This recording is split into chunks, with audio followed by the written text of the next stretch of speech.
Geek Citadel.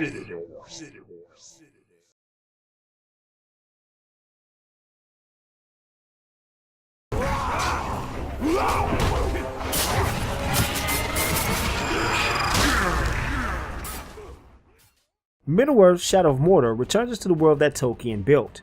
Instead of focusing on well-known characters from the book, this time we take control of Talion.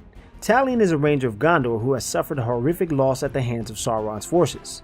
During his death rattle, his body is imbued with the spirit of an elven wraith. The wraith has no memory of his past, but he knows that he and his family were wronged. The story focuses on the two searching for the Black Hand and collecting artifacts for recovering wraith's memory. In essence, the story is a means to shove us into taking on the various armies distributed around Mordor. Talion and the wraith are like Grim and Grimmer. They both seem to share the same depressing view of the world. Seeing as both of them are trapped between life and death by fate, it is vastly appropriate to the story. These slaves are doomed. No, they are merely going to die. It is we that are doomed. This does not make them likable characters by any means, and their grim take on the world will often cause a few eye rolls. I don't mind my characters being bleak, but if they don't seem to have some sort of hopeful confidence, well, what's the point? It didn't take me long to stop listening to their depressing tales and instead focus on the gameplay. I will say that the orcs and uruks are far more interesting as characters, even if they come off as hardasses most of the time. Ranger! My flames are dancing. Will you dance with them? Shadow of Mordor creates something new and spectacular for the player to lose themselves in. The hierarchy system is unlike anything I've seen in a game before. Uruks will battle it out for supremacy and struggle for power to take the position of their peers. They have their own goals, specific skill sets, and even distinct personalities. Your goal is to weaken the army by slaughtering their leadership and replacing them with backstabbing Uruks of your own. This is accomplished by finding information from other Uruks or slaves in the nearby camps. Talion can even issue death threats to bolster the strength of an Uruk to earn better loot. Monolith has gone a long way to capture the combat of the Batman series. By that, I mean, it's the exact same system with the sword instead of punches and kicks. Every battle takes on the combo-infused fighting style of the Arkham games, from finishers to the flurry of attacks.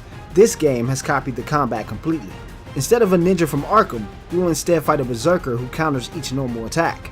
That goes to say that anyone that has ever played those games will instantly be familiar with the swing, counter, and flip gameplay style. It adapts similar scaling and movement from games such as Assassin's Creed.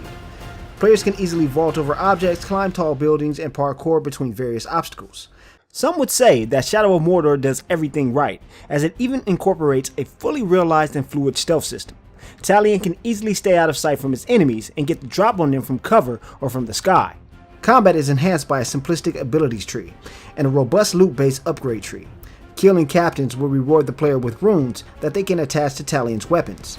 Each of these range from random percentage rolls of white, blue, and epic. Gearing Talion for combat comes down to an analytical design of knowing all the moves. Eventually, you'll just settle for whatever the highest numbers are on defense and attack, and maybe for regaining focus. Talion also makes use of a bow that he can use to snipe or teleport himself towards an enemy. He also has a varied assortment of special moves that can send enemies flying or leave them with a headache that they can never recover from. In the end, the combat is extremely satisfying if not a bit repetitive. Since Talion doesn't naturally get stronger over time, combat comes down to staggering enemies with combos and trying to get finishers. Luckily, the hierarchy system of running about and challenging captains is fantastic. Ranger! Here I am, you scum! I know you're looking for a fight, and now I'll beat the ever-living schlock out of you! Players can interrupt feasts, stop executions, or even become the deciding factor in duels between Uruks. Other side missions have players taking on stealth challenges or Batman-style arena combat to forge powerful weapons. Traveling around Mordor can be achieved by running on foot or hopping a ride on the vicious Caragors. Shadow of Mordor is a stunning world that mixes the desolate lands of Udun with the vibrancy of Nirn. It takes some beefy system requirements to run Shadow of Mordor at a pristine level. An HD download pack was released for the PC version that allows for ultra texture settings, but this requires at least 6 GB of video RAM. I personally have a GTX 980 and was forced to run the game on high texture settings at 1080p. I was able to run the game at 65 to 80 frames per second depending on the area. This is amazing since the game has 60 plus Uruks on screen amongst vast amounts of particle effects and some detailed character models as well. Shadow of Mordor looks fantastic and the Lord of the Rings soundtrack supports the action perfectly. The voice acting is great and each of the characters have a deep attachment to the world. and it feels good to hear Gollum ranting like a madman again.